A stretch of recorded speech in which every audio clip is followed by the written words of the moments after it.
Back to my channel. तो आज मैं आपको दिखाने वाला हूँ घर बैठे कानपुर का ब्लू बर्ड पार्क। लेकिन उसे देखने से पहले वीडियो को लाइक, सब्सक्राइब एंड कमेंट कर लीजिए।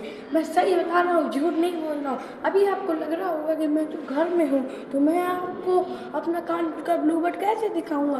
तो सॉरी गाइस, पहले तो क्योंकि मैं ब्लू बर्ड गया था, वहाँ पर वीडियो नहीं बना पाया।